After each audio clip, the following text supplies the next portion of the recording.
I hope that you all found the first panel interesting and somehow intriguing. In this second panel, entitled Preserving Contemporary Collections Sustainably, we will expand the concept of preservation beyond the collection and explore how museums are working towards becoming more sustainable institutions. We'll go from the macro to the micro. Traditionally, museums have faced significant sustainability challenges due to the mandate to keep strict environmental conditions, to preserve collections for future generations. Standard practice was for many years to keep works at a range of 20 to 22 degrees Celsius and 50 ±5 relative humidity. This is often in direct conflict with energy-saving and efficiency-building initiatives. On the positive side, though, as expressed by the International Council of Museums, ICOM, museums are perfectly positioned to address and enhance sustainability as they are able to work with communities to raise public awareness, support research and knowledge creation to contribute to the well-being of the planet and societies for future generations. Museum professionals are collaborative. Experts constantly exchange ideas with the aim to learn and improve practices and ensure that the collections are preserved and displayed in the most sustainable and efficient ways. Many of these discussions happen as informal, grassroots-initiated encounters where colleagues provide support to each other to navigate the challenges of a constantly evolving field.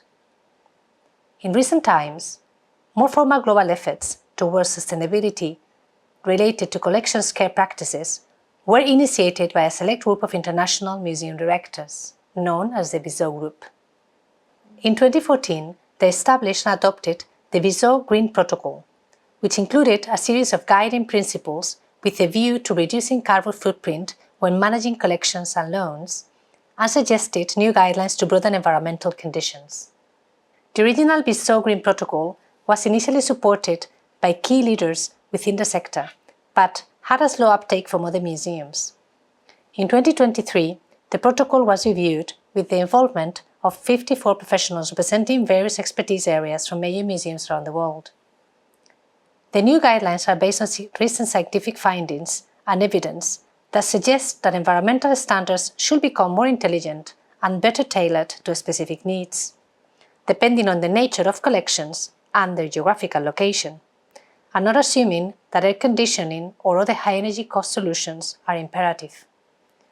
It also puts an emphasis on transport methods, suggesting museums should always adopt the greener option first, including, when possible, shipping by sea rather than by air.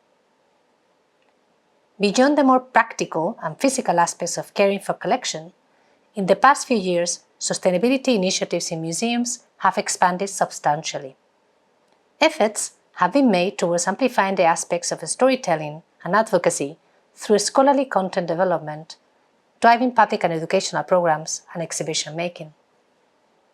As the first contemporary visual culture museum in Asia, which has established collaborations with high-profile institutions around the world, M+ is in a unique position to initiate conversations with voices from the region and beyond to discuss critical topics and find best ways to make positive impact.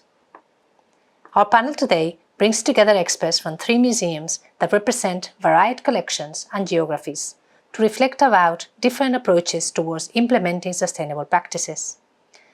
We will talk about sustainability challenges at Tate, a long-established multi-venue organization, learn about leading research-based initiatives from our region, from Queensland Art Gallery in Brisbane, and reflect upon the additional complexities of sustainably managing a highly technological collection from ZKM, the Center for Media Art, Karlsruhe, Germany. Our first panelist this afternoon is Deborah Potter. Deborah is Director of Collection Care at Tate. She has 30 years' experience in the museums and galleries sector, working across a range of organizations. At Tate, she has been a champion of leadership, collection care practice, and environmental sustainability for over 12 years. She leads the Collections Care division in her mission to manage and care for Tate's continually evolving collections and deliver the programs across their multi-site international operation. Through these activities, they play a key role in safeguarding the museum's public reputation, generating income, and maintaining financial sustainability. The Collection Care division comprises of collection management, conservation, library, archive, records management, and business administration. Deborah, please.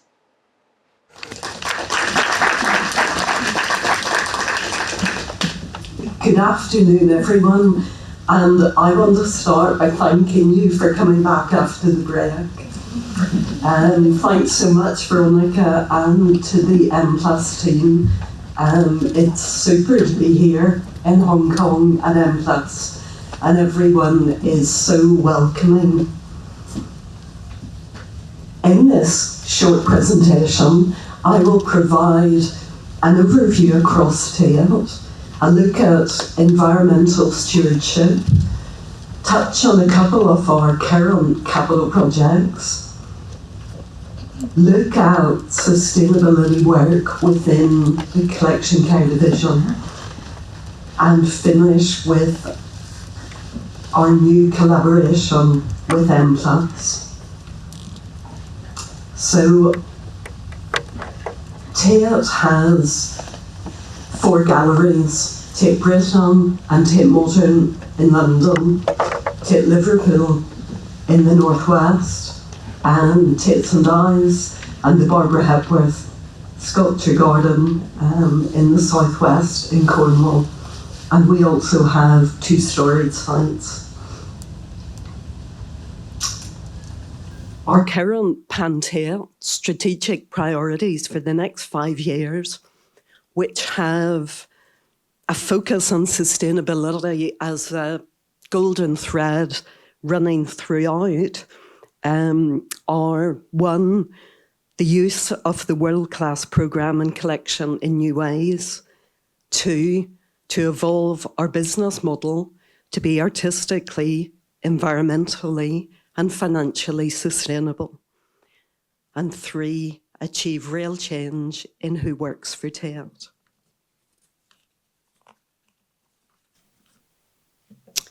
So, having declared a climate and ecological emergency in July 2019, Tate is committed to act on this in all areas of our operations. Our target is to reduce our carbon emissions by 50% by 2023. The baseline year was back in 2007, and we're working towards reducing carbon emissions to net zero by 2030. In 2023, we hosted the first ever Museums COP Sustainability Summit, where representatives across museums, sector bodies, and funders agreed actions to address the climate crisis, committed to make collection care less energy intensive, change the way we transport items, and reduce the carbon footprint. And I've just put a quote from John Comfrey, one of the artists in our collection. So progress so far, just a couple of highlights. We've switched to renewable energy. We've reduced Tate staff travel by 44%. We are using rainwater in terms of flushing our toilets at Tate Modern. In continuing to install solar panels. I think we've got the stat for 12 homes. I think it equates to about 700,000 kettles being boiled. We'll come on to the temperature and humidity conditions and our innovations around art. And we also are making our own honey with our bees. So I'm going to mention 2 current capital projects and 1 future longer term project. Tate Liverpool, as I mentioned, in the northwest of England, 2 hours from London, is currently closed and under development, due to reopen in 2027. The vision is to open up the building so that more glass is visually accessible externally and internally with more space, which means more of our contemporary art collection fits in. For environmental conditions, there'll be a combination. Within a large art hall, that will be no conditioning, and the rest of the building will be passive, using water from the Albert Dock directly outside to be able to heat and cool and meet the parameters for exhibitions.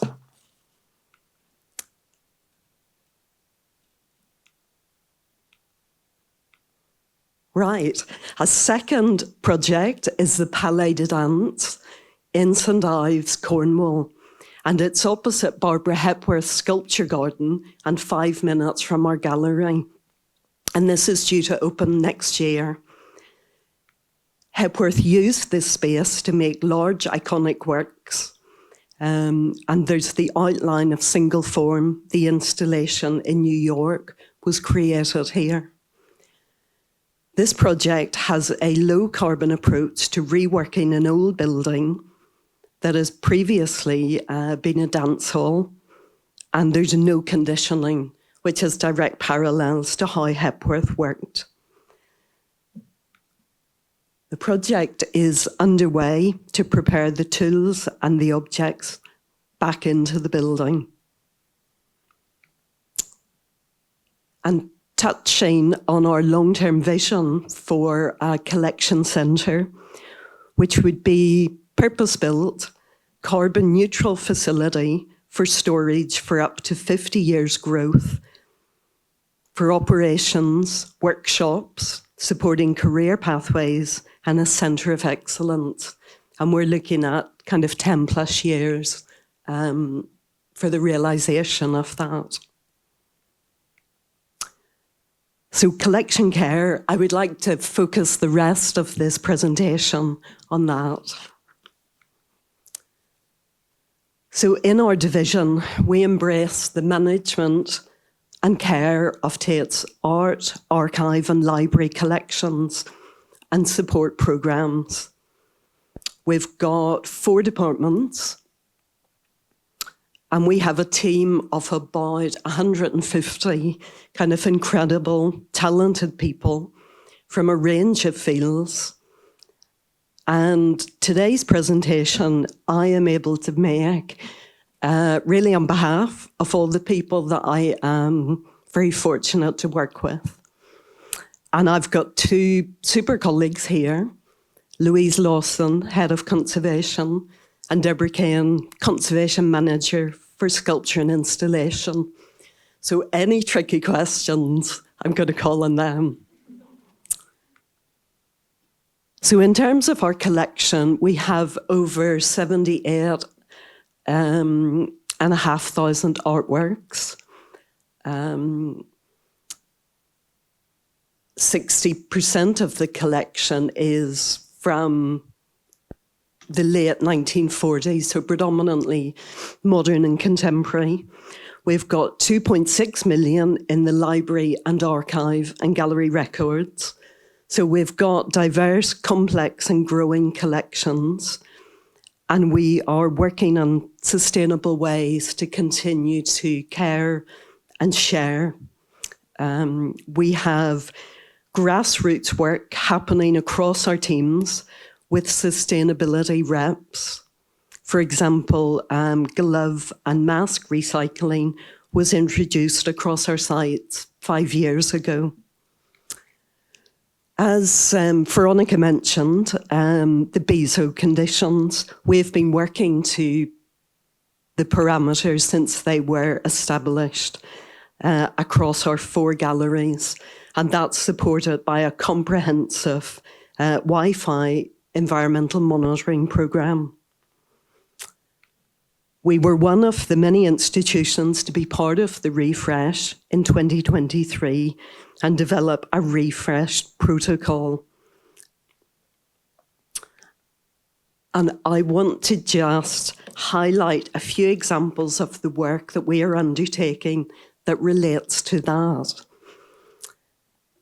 We've always taken a risk-based approach when assigning couriers and had a default policy of not sending a courier unless the risk arose. And we were then very much relooking at this as a result of COVID.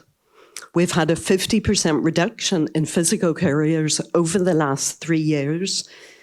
And in 2024, we lent to 193 venues and agreed only 11 couriers, which is 5%. So physical couriers, or human beings, are now assigned only where risk cannot be mitigated another way. And how we define the term virtual courier has evolved. These are now mainly pre-conversations with venues, sitting down to look at the risks, complexities, what's needed, rather than watching a screen and connecting in real time. We, in terms of casing, we've undertaking a pilot project on reusable cases, considering both in-house and off-the-shelf solutions.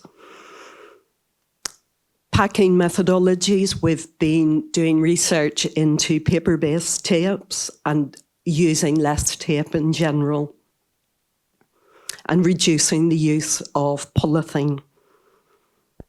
Sea freight and other more sustainable ways of shipping artworks remain a focus for us. And sea freight has been used over a number of years where the risk of the longer journey can be managed. One example is Louise Bourgeois' Spider, which was shipped to China in the last few years. And this will be back on display for our 25th birthday this summer.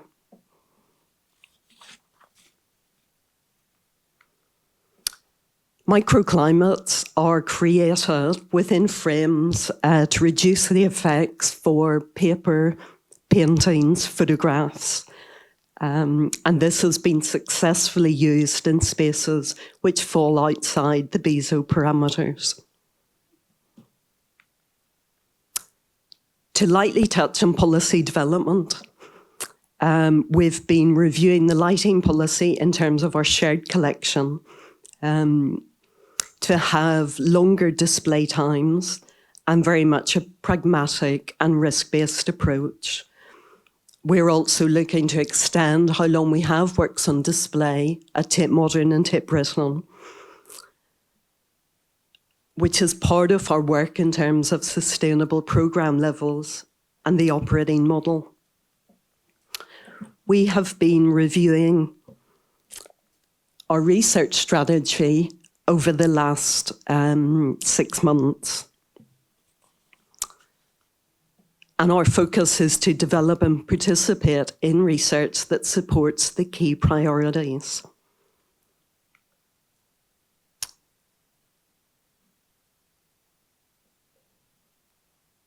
So within conservation, kind of areas of focus have been on new areas of collecting, for example, web-based art, developing conservation strategies, for example, performance and choreography, implementing plastic, implementing practice, for example, rehousing early plastics, working to sustain, and also very much focused in terms of pathways and development for people.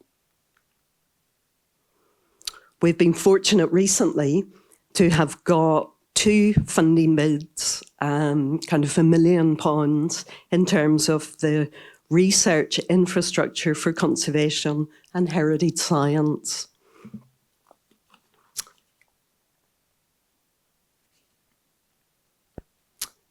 One project is focused on accessing modern and contemporary art materials. And the second is more in terms of the archive and how we are then able to design a solution so it's available on 2 platforms, both internally through our museum database system, and then also to aggregate with the heritage science data. And there will be updates as the projects progress.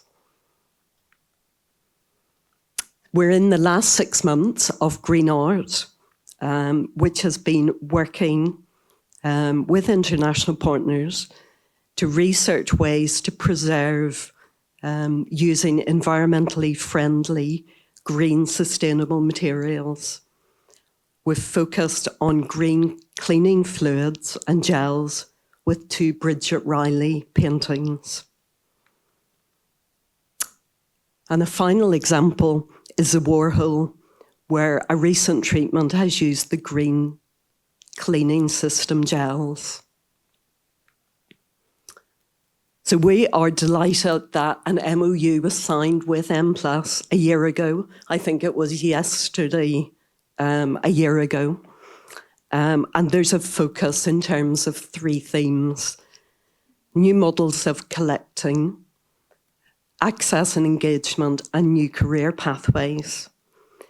And our teams had a first workshop last week that brought together collection management and library and archive teams. And that has had lots of positive conversations emerging from that and plans for the next. So with that, I want to say thank you for this opportunity to share, and I look forward to hearing Amanda and Alistair.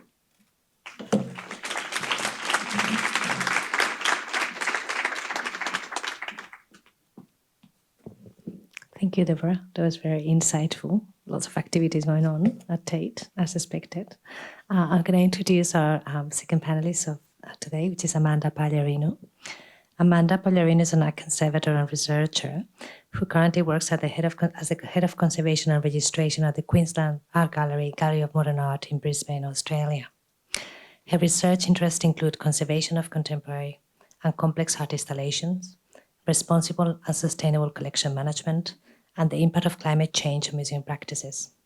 Amanda has been working in museum and collection environment research since 2015 with a particular focus on museum practices in humid climates, and more recently investigating the museum environment in arid climates. She is an ISE Fellow, Churchill Fellow, and has recently completed researcher's residencies at the Getty Conservation Institute and Art Jamil.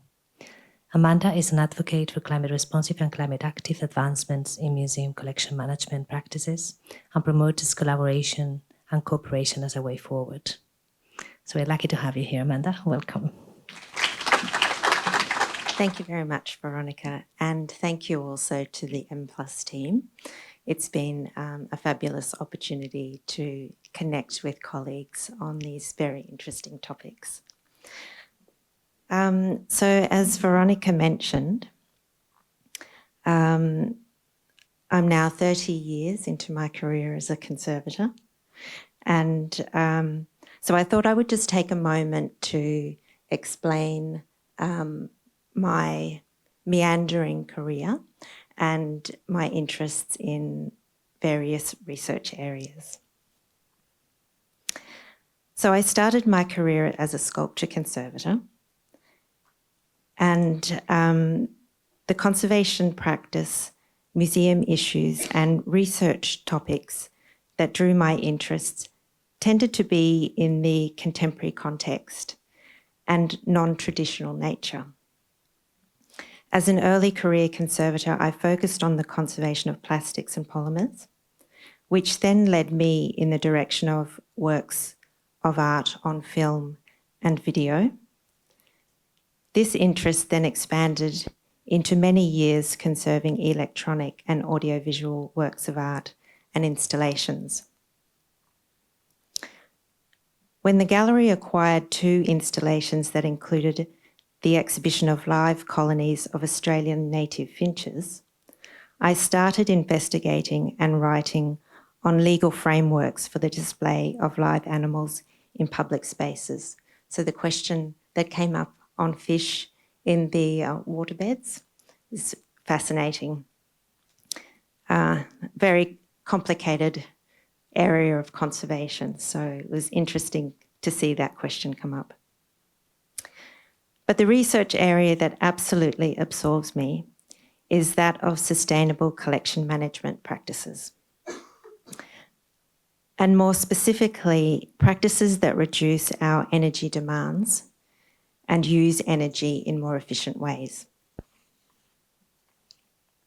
So I'll just briefly give you an introduction to the Queensland Art Gallery and the Gallery of Modern Art.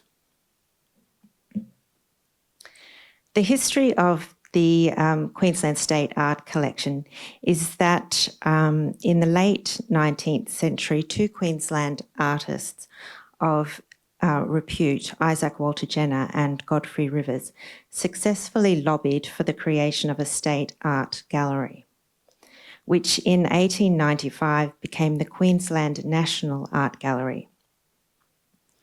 The gallery and the collection occupied a series of temporary premises prior to the opening of the Queensland Art Gallery in 1982 as the permanent home in South Brisbane on the banks of the Brisbane River. This is the building that you see on the left. Another important moment in the history of the State Art Collection is the establishment in 1993 of the Asia Pacific Triennial of Contemporary Art Exhibition Series. This forged a focus on art in the region and created a case for a second building to display a rapidly growing contemporary collection. The Gallery of Modern Art, pictured on the right, opened in 2006, creating a two-campus institution. Quagoma is located within a cultural precinct alongside the Queensland Museum, the State Library, Performing Arts Theatres and the Conservatorium.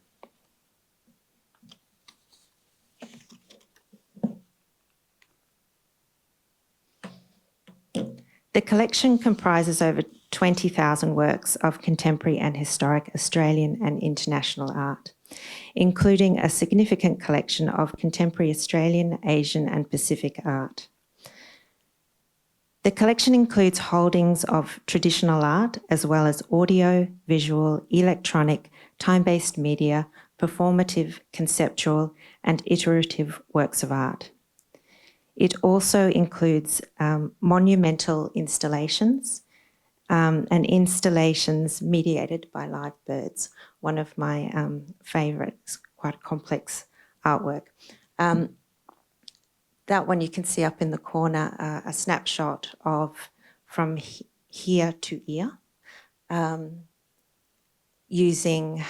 work with the Queensland Finch Association to activate and manage that work.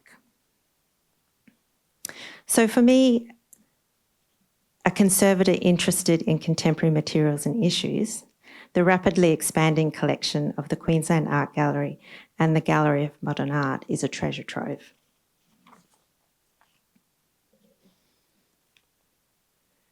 The conservation team includes conservators and technicians working in the specialist areas of paintings, works on paper, sculpture, textiles, time-based art, frame and furniture, preventive conservation, and conservation research.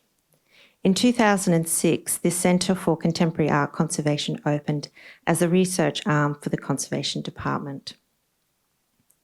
The section also offers a graduate assistant conservator program to support early career conservators, as well as offering internships and work placements for students in conservation training programs.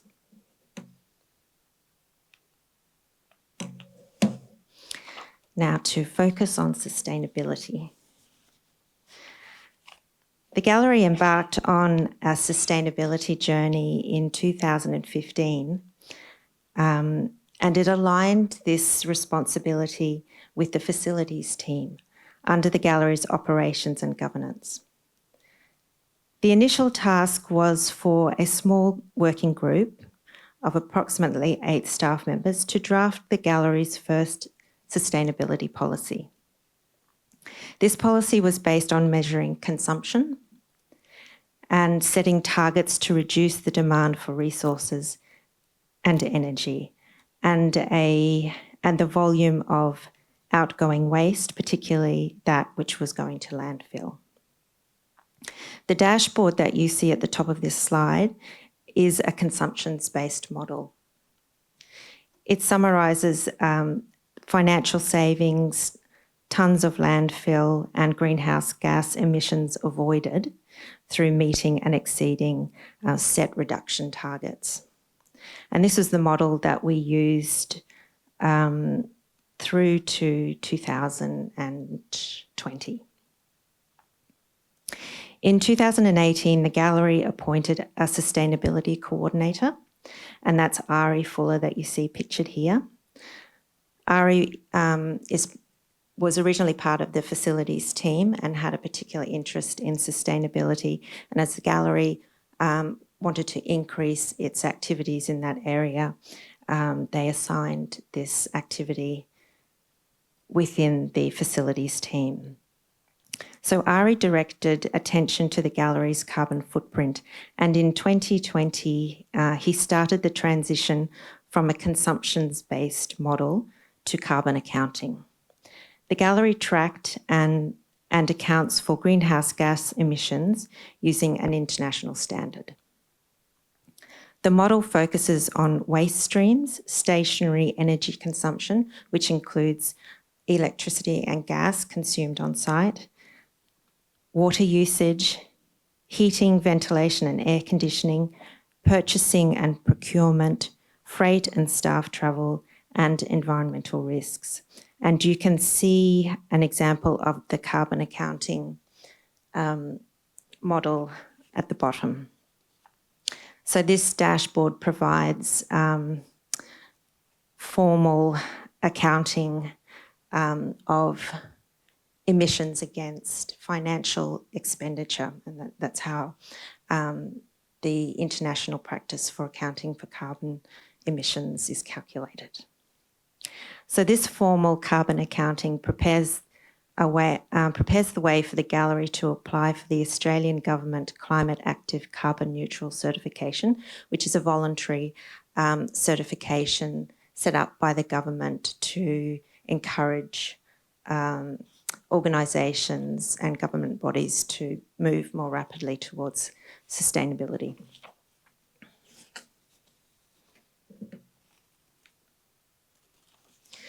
So sustainability in our gallery operations. So I'll just run through some of the things that we have done and that we continue to work with. So we have implemented a number of initiatives in our general operations. A key area is waste management, and this is often the first thing that an organisation will address on their journey to sustainability. This requires quite careful separation of materials to repurpose, reuse, recycle, or compost, with the end goal being significant and ongoing reduction in resource consumption and the amount of waste that goes to landfill. Landfill waste produces a lot of greenhouse gas emissions, particularly if there is organic components in that landfill, so separation of waste is very important. The greatest volume of landfill waste comes from the gallery's exhibition activities. The materials used in exhibition fit-outs can be the most difficult to recycle because the timber frames, the painted wood products, the sheeting that is used for walls, and fixings and fastenings are difficult and time-consuming to separate out during the demolition process. And in most cases, in a lot of cases, it's almost virtually impossible to separate some of these combined products. So these materials are often not reusable and nor recyclable, so they do tend to end up in landfill. Because of this, the gallery has moved to a design and fit-out model that can be repurposed for multiple exhibitions. And interestingly, I saw recently a presentation by the building industry that where they demonstrated some interesting and innovative advances in technologies that allow for large structures to be raised and then dismantled and reconfigured using substructures and walls that have no fastenings or adhesives. So it's very easy to reuse. In fact, it's made for reuse and remodelling. So these kind of technologies will probably make their way into museum construction and fit out reasonably soon. The gallery's stores, cafes and restaurants have moved to 100% recyclable and compostable packaging, and this has eliminated single-use plastics as bags and bottles on site. And the gallery's magazine is now 100% recyclable and no longer uses coated and laminated papers. And a longer-term project that continues is with the assistance of Honeywell, the company that manages our air handling and air conditioning infrastructure and operations. Along with Honeywell, the gallery has invested in optimising the performance of all of the air handling units and fans. So optimisation focuses on improving performance and addressing mechanical inefficiencies so that the outcome is a reduction in energy consumption and running costs.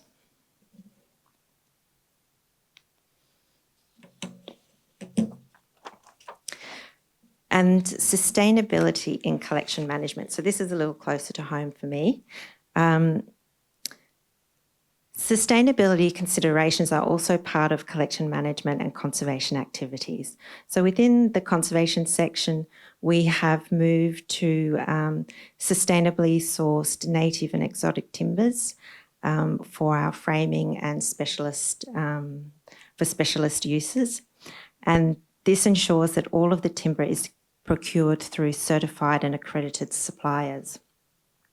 So an interesting example of that is the use of hydro timber from Tasmania. Most of Tasmania's energy is, in fact, all of Tasmania's energy is now produced via green sources, so predominantly hydropower schemes. And this required the construction of dams that flooded native forest areas. So we're talking about half a century ago, so early hydro schemes. But the trees in those forests have been submerged for nearly half a century and are now being actively harvested and milled as for specialist use. So we're looking for ways of ensuring that we're not that we're engaging in the appropriate harvesting of timbers and reducing the need to import timbers from overseas. Staff have also turned to water-based, low-toxic and biodegradable chemical alternatives to improve environmental and health and safety outcomes. This slide in particular illustrates the relamping of Boomerang, which is a major commission in the gallery's collection by Ai Weiwei. At the time it was acquired, the work was illuminated using incandescent bulbs. These bulbs were eventually phased out and consequently the illumination system, including the cabling and the bulbs, became obsolete. And in 2020, the chandelier was installed for display, and during that time the work was rewired and fitted with energy-efficient LED light bulbs. The switch to LED is estimated to save around 70 to 80% in energy consumption for this particular artwork compared to the original incandescent bulbs. And one of the biggest sustainability initiatives that we're about to embark on is a test case to take the Conservation Department to net zero. Achieving net zero will require the department to audit and understand their carbon footprint and actively reduce the section's carbon emissions count to near zero. Much of this will be associated with the life cycle of materials used in conservation and the impact of emissions from third parties such as suppliers and shippers. So it's a very outward-facing activity. It's quite challenging, so that's why conservation is going to be the test case for the gallery as the gallery moves towards net zero. And also the gallery's strategy and plans for sustainability align with the Queensland Government objectives.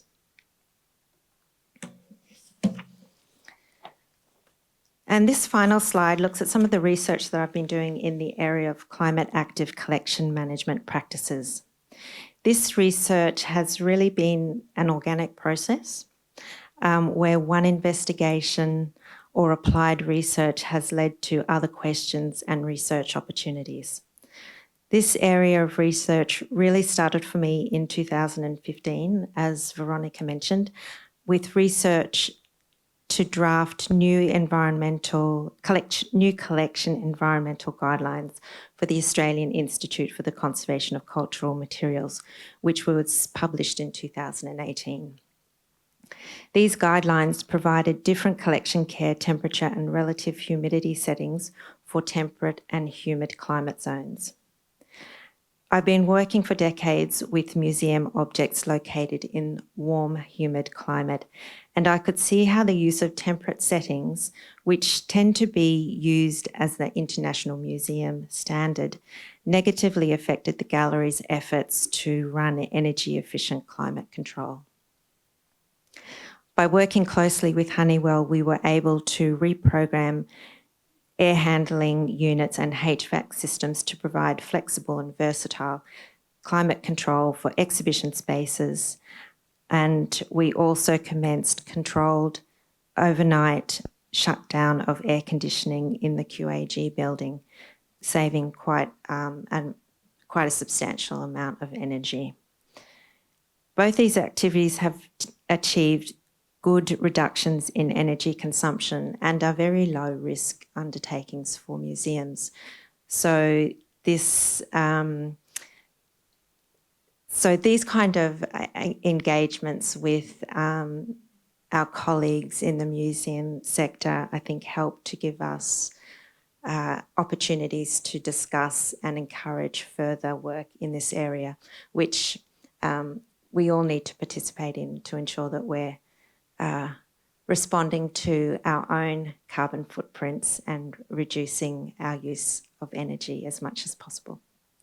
Thank you.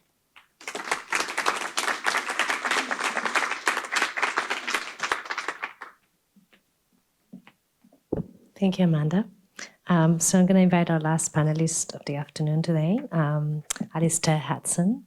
Alistair Hudson is the Scientific Artistic Chairman of the ZKM, Center for Art and Media, Karlsruhe, Germany, since 2023. Alistair is a curator and museum director with broad-ranging international experience. He combines contemporary curatorial expertise with profound knowledge of the relationship between art, technology, and society.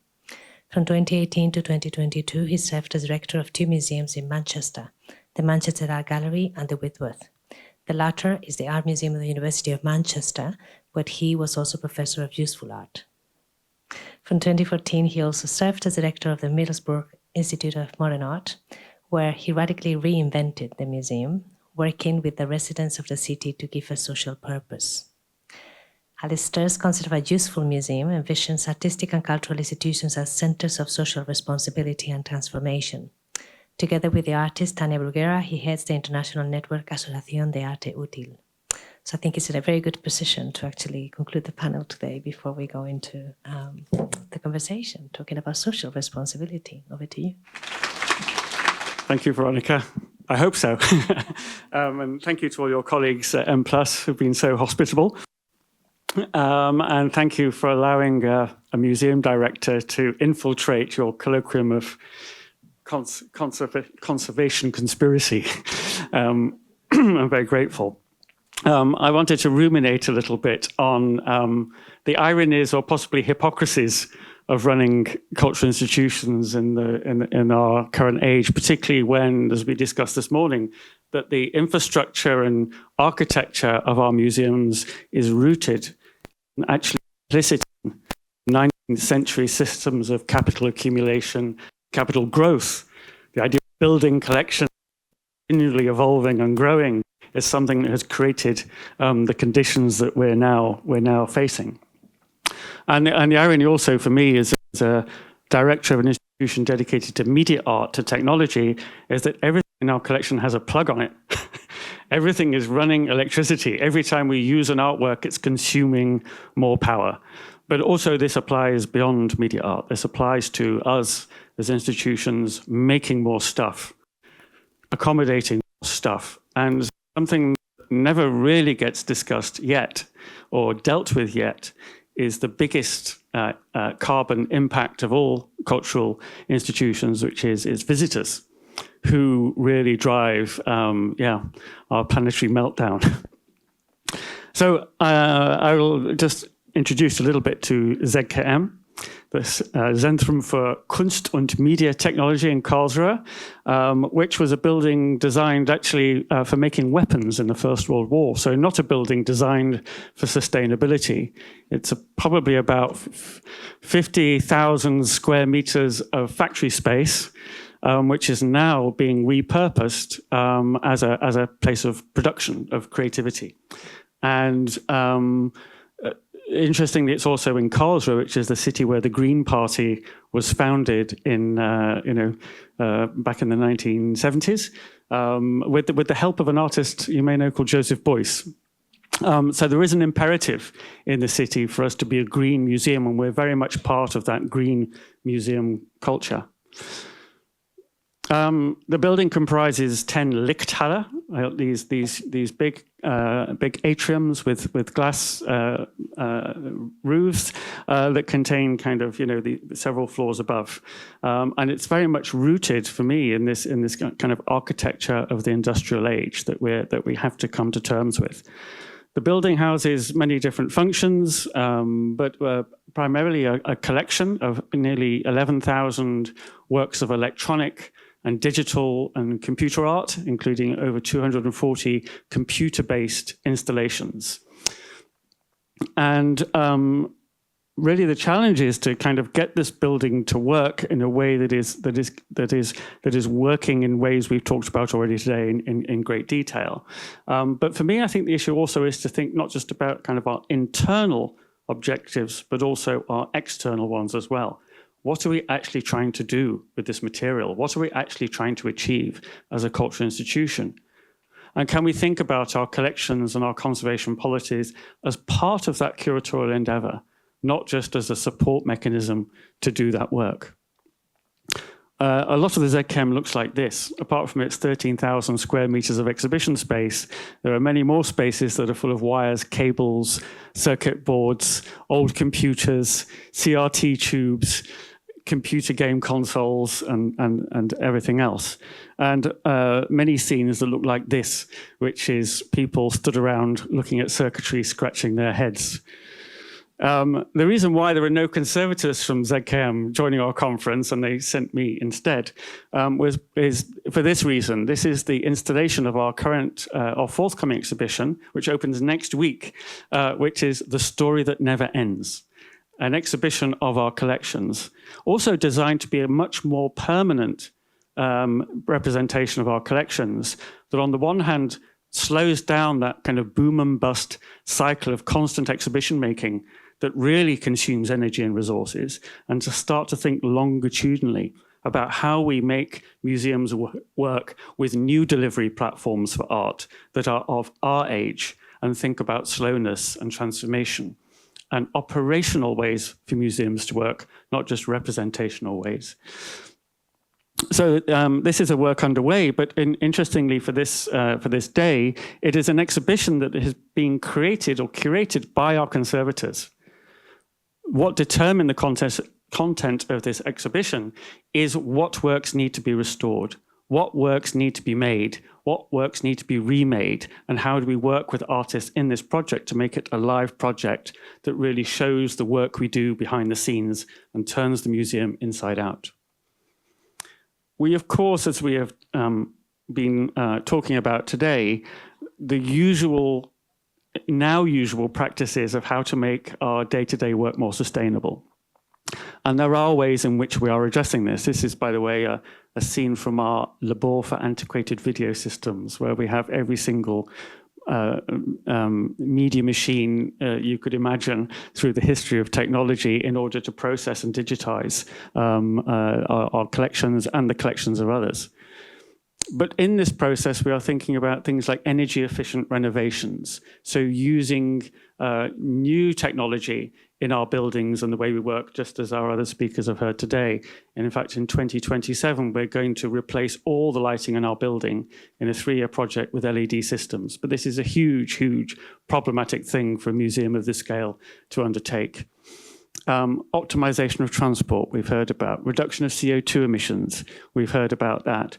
And sustainable exhibition design, which for me is really fundamental. We too have basically a modular wall system. But beyond that, I'm also asking that we stop building. We stop making architecture. We stop doing everything that artists demand. That we really think about the way that we work and the way that we can work in a continuum, and in a way in line with the seasons and nature and not against our natural cycles. In detailed ways, we're also thinking about using more sustainable materials in the process and the actual chemical, physical, electronic processes that we're involved with. We're thinking about sustainable conservation materials as well, about not just recycling, but renewing. In even a project with our university in Karlsruhe, which is about regenerative manufacturing, about not recycling electronic objects, but remaking it completely with AI and robotics into something new. We're also thinking about materials and packaging, but we're also thinking much more about how we stabilize objects for the long run, so that we're no longer fighting them in perpetuity, but we set them up for a good life and think about how long that life is, and to think about whether maybe we let these objects die in the end. I said this morning, we did actually consider in our collections exhibition about holding funerals for artworks that have completely died in our collection, but to celebrate that process as part of our life as a cultural institution.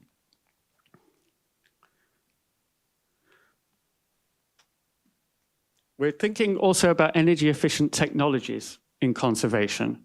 And this is really about reducing energy in the treatment processes of using different technologies. And for example, at the moment, if we take a work of art that required 10 Laserdisc players, and these are replaced with Raspberry Pis instead, we reduce the energy consumption by about 80%. Or about creating basically simulation models of electronic artworks and software-based artworks, so that we're no longer using the original software, which is consuming high power, into using new, more efficient software, which is reducing the impact on our electricity bill and on the planet. And also thinking much more about how we conceptualize and deal with artworks in the digital space, about how we even make exhibitions and reproductions of artworks using 3D visualizations beyond the physical object themselves. This is another Namjoon Pike. I think we should have a Namjoon Pike in every exhibition slideshow we show. This is actually our CRT studio. It's been mentioned before, Colorvac, which is basically our studio working with Christian Draheim and his colleagues, which is really about remaking and refurbishing cathode ray tubes. And this is a quite challenging project in some ways, because normally you would say, well, replace with an LED. But obviously the integrity of the object when we're dealing with media art is incredibly important. The texture and feel and quality of an old TV set or an old computer screen is incredibly important in conveying the wishes and the ideas of the artist. But this is, at the same time, unsustainable in terms of our logics of power consumption and the demands that we're putting on our infrastructure. So in a way, we haven't resolved this, but I think one of the ways to think about it is to learn to prioritize and deal with and make smart decisions at the right time, and to think flexibly and beyond our usual rigid parameters that we're currently working with. Although some parameters are even more fixed than the BESA recommendations that we've heard about today. For example, all circuitry and computer chips basically cannot survive beyond 54 degree RH humidity. So we have to think about how we control the building itself. We can't possibly maintain 54 RH and below in a building on this scale. So we have to radically rethink how we store and how we show artworks in this context. We're also thinking about our data management itself, and all our digitized artworks, and this is VHS, it's Laserdiscs, it's CD-ROMs, it's floppy disks, is converted into digital storage, which is then put onto LTO tapes. So the theory is that rather than running large servers to keep your data infrastructure, it is stored in cold storage on 2 sites on actual tape, which in theory reduces the consumption of electricity and power and carbon impact. But we've discussed this, this morning amongst colleagues, that this necessarily isn't the most sustainable approach. This only has a lifespan of 15 years. So we have to be thinking 30 years ahead, 60 years ahead, 120 years ahead, in terms of how we allow this stuff to survive, or do we allow this material to survive? And I want to just really finish flipping the conservation question a little bit as well, in terms of sustainability and environmental impact, and how I wanted to think about how we move towards a conservation or sustainability practice, which is about what we do as an institution. So I'm going to give you 3 examples of that. The first one is this artwork in our collection called Multinode Metagame, which is by Catalina Ossa and Enrique Rivera, who were 2 artists from Chile, who now interestingly run the MIM Cultural Center in Santiago. This is basically a game engine artwork made in 2006 to tell the story of Cybersyn, which was when Stafford Beer, a cybernetician, was recruited by Allende's socialist government in 1971 to design a cybernetic system to run the whole country, which would basically create a kind of computerized socialism. It never happened because the CIA shut it down and instigated a coup, because they didn't want communism to work, and certainly not computerized communism to work in the modern world. But what this became was our restorers worked with the artists to refurbish this for our current exhibition, Fellow Travelers. So this is a restored version of the game. But importantly, this is restoration as a political act, because for the artists and the MIM Center in Santiago, the preservation of this cultural history and this computational history is vital to telling a different story of how we might imagine the world today. And this project is really not just about preserving artworks, but about seeding in the world an imagination of how, using our technologies, we might create a more balanced social and environmental system which would effectively serve the planet. So this is really artwork with a genuine political mission. And we now have a research project across continents about how we, using now AI and quantum computing and all the powers we have now, to recalibrate our economy and our ecological economy as well. Oh, it's stuck. Oh, there we go. This is an NFT in our collection. We have a collection of NFTs which have their own environmental questions, too great to go into now. But this was an NFT produced by this group, which is the Congolese Plantation Workers Art League, based on the palm oil plantations in the Congo, who are using this NFT to buy back land from Unilever and the large plantation owners for them to run their own sustainable agriculture. So again, we have acquired, as a museum, 6 of these NFTs as part of our NFT collection, but as an active operational gesture in the world, so that we are looking at how we preserve, acquire, maintain NFT and blockchain technologies so that they then might be utilized by different communities to redistribute the economy in other ways. And finally, a big question for somewhere like ZKM in particular is AI and the future of AI. We have many AI projects, commissions, artworks evolving. This is a workshop on artificial subconscious, AI on the couch.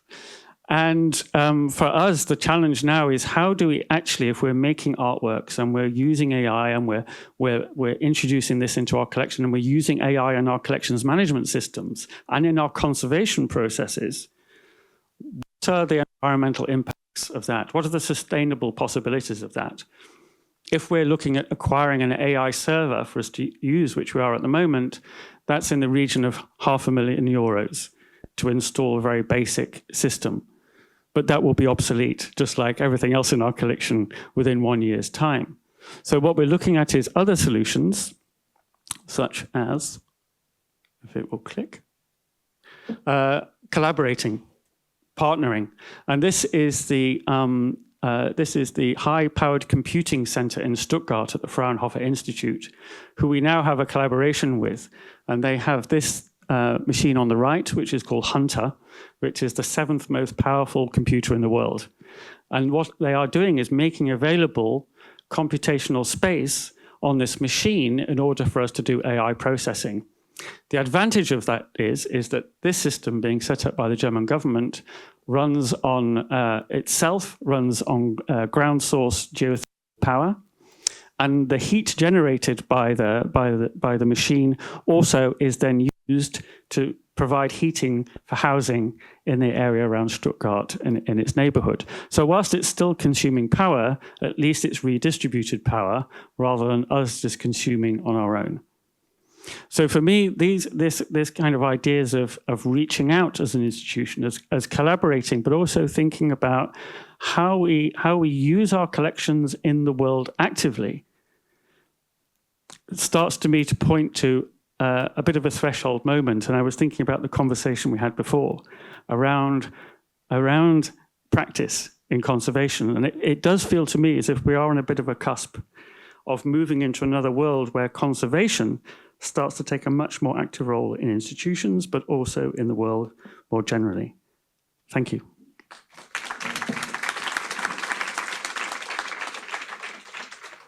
Thank you very much for such an insightful session, full of a lot of information, I think, for all of us. I'm sure I've learned a lot. I'm sure, hopefully, you all too.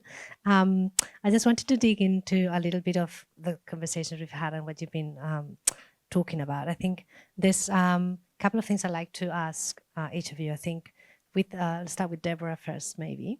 Deborah, I just wanted, because you were talking about all the efforts and how sustainability is this golden thread across Tate, right? So I'm a bit curious around hearing your experience on actually establishing the sustainability initiatives, sustainability team, like how has that worked in such a large organization? You know, like how did you manage to get the buy-in? Who is involved? Like a little bit of a descriptor of, you know, how you've managed to get it become that golden thread, so to speak. Yeah. Okay. So thank you for the question. I would say that similar to what has been kind of mentioned in other organizations, we have one role, environmental and resource manager role, that sits within our estates team. And they link up in terms of quarterly reporting, kind of pan-Tate. We then have been developing a decarbonisation plan to kind of map out both strategy and implementation plan. And that sits across different areas. So We have a capital director who would be leading on some of the examples I gave around capital projects. My role would be leading in terms of collection care. And that reports up to our senior teams in terms of both business leadership group and artistic leadership group. So there very much is then support from Maria, our director of TALES. She's very much been focused on sustainability, and as well in terms of her work as chair of the National Museum Directors Group. Then I guess we have it two ways. We have it kind of strategically, and then we also are very supportive in terms of the grassroots development. So we then within collection care have got quite a few reps who are then coming up with different ideas, kind of pitching projects. And then what we're doing is kind of linking up every couple of months in terms of our management and leadership teams to then see what projects to prioritize, kind of aligned with our overall resource. So hopefully that covers it a little bit. Very good. I mean, of course, impressive development across all sides, across the organization. I think leadership, you mentioned your director of TATE, of course, who's always one of the leading voices for the Visual Refresh Protocol. So that's actually very important. We're all aware that our leaders have to take us through. And it leads me to the question to Amanda, actually, which has to do with the influence you had on the Australian Association when you actually pursued and lobbied for those changes in environmental parameters which were so necessary for the tropical climate. So can you talk a little bit about how you went about to manage to lobby that high? Because I think eventually that's our aim of all of us. We start very little, we start with conservation, with collections care, registration, go to curatorial ideas, but we eventually want to impact beyond and use that special power we have as museums to influence. So would you like to talk about that? Thank you. So when the AICCM published the new environmental guidelines, it was unusual because it offered two scenarios, and I knew that this was a challenge. It would be a challenge for the industry. So I used networks. I contacted heads of conservation and other art galleries who are close colleagues of mine, and we discussed ways of pushing the new guidelines forward into use in Australia. And so we all came from art galleries, so we decided that was our way forward. And it just so happened that the director of the Queensland Art Gallery and the Gallery of Modern Art was stepping into the role of the chairman for the Council of Australian Art Museum Directors, just at the moment when the guideline had been published. So I spoke to my director and said, we would like to do this. What's your suggestion? He said, well, if you get the agreement of the heads of conservation, then the CALM directors will be convinced. So it was a really nice way. A few things aligned very nicely for us to be very active in that space. We drafted a paper which we tabled with the CALM directors, and they adopted. They adopted AICCM. Here's the interesting thing: is they understood the AICCM temperate guideline, which is a guideline. The parameters are more familiar, and they were also very similar to BESO. They found the humid parameter more challenging to understand. But my objective was to get their consent to push it forward in their own organisations. So I just, I didn't worry about the humid one. I knew that I would get there in the end. But that's how we did it. We did it collectively. And we continued to meet. So we brought in the registrars for those organisations, and we had a round table on how we would implement new borrowing and lending terms and conditions based on the AICC guidelines and VISO. VISO played a really strong role in that organisation in CALM in Australia because there are 2 members.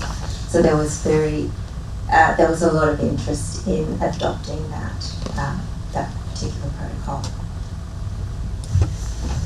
So I will just summarise that by saying, talk to your colleagues and work collectively, because that's a really good way of moving things forward quickly. Thank you. I mean, I think that's part of the reason why we're all here today, right? Trying to strengthen those networks that can actually make us stronger across the board, right? And make an impact.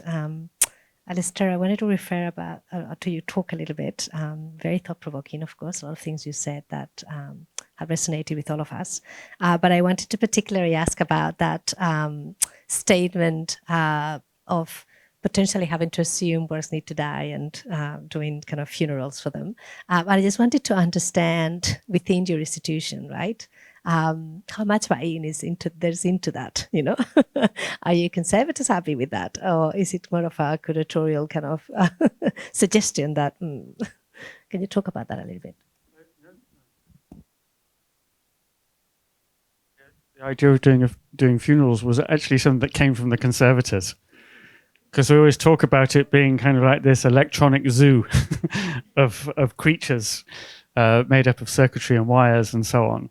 And I think always in my career actually, and I was saying this morning, I've always found as a director that the conservation teams and collections teams in museums are, normally they're seen as by the curators as being the people that say no, who say, no, you can't do this, you can't do that. But they're always people that are very thoughtful and considerate in a way that no one else in the institution is, because they are spending time with this material and thinking deeply about it constantly. And if you are doing that, you have to accept the realities. And I've always found that, the idea of in perpetuity is impossible. It's, nothing lasts forever. And I've had conversations with, all kinds of conservators over the year about how you face the reality of objects and materials that are in the end going to disappear. And whether you try and maintain that for the longest period of time for the object's sake, or whether you try and maintain that for a short period of time for its use value. Like if you were there are works I can think of that basically every time you show them, you bring them closer to death. And therefore, you can either never show that work and keep it preserved as an object in a darkened room, or you can bring it out in the light and get the most out of that you can in that moment in time, in this moment in history, in this moment of our lifetimes, and make it work for a living. And for me, that's a much more active, realistic, accurate way of understanding the world and culture and how it operates than imagining that we are running these kind of refrigerator services for future generations. So I think we have to be pragmatic. I think we have to be quite radical in the way we think about these things in order to do, because we're running public institutions, and we have to do this in the best interests of the public and of culture and society. And also think about the environmental impact of maintaining things like in sort of cryogenic suspension for centuries compared to really, making the most of what we have. Okay, I think that was a very interesting discussion overall for the afternoon. I think we are going to call it a day. I wanted to just do a little kind of recap about what we've heard, but basically I think it's kind of sum up itself quite nicely, because we started talking about, how much we can do with, we can do an immense amount of good if you are in time, that Pip said, which means that we can definitely keep going and, get ahead of ourselves and make an impact in society and sustainability practices. I think clearly there is a discussion around material culture, but what's the original versus the authentic, is the authentic knowledge. versus something material? Is it something that we are actually doing? Discussing about archives, and can we go into different formats, and maintaining the knowledge really is the base of what museums are about. Of course, we've become very, very object-based, but is that really the future, I guess, is our question to discuss. So it's really basically realizing that we all have to be ready to adjust and embrace evolution and embrace change. I think change is something that within the more traditional conservation profession is a bit more challenging to tackle. I think the contemporary conservation practitioners, just because they're dealing with a lot more ethical and social issues on a daily basis, and the things that are about them, a bit more open to assess these practices and rethink. And I think it's clear in this forum that we're all very open to start rethinking practices and rechange so we can make that good to the world. So again, quoting Pip's presentation and the quote from Tonto and Fisher, right? The most important thing, I think, that here we are all together today because we actually care. We care to maintain and continue and repair our work continually, so we can still keep living on it, and whatever it takes, right? We'll keep knowledge and we'll try and work together towards a more sustainable world. So thank you for coming tonight. I hope you really enjoy it, and see you soon.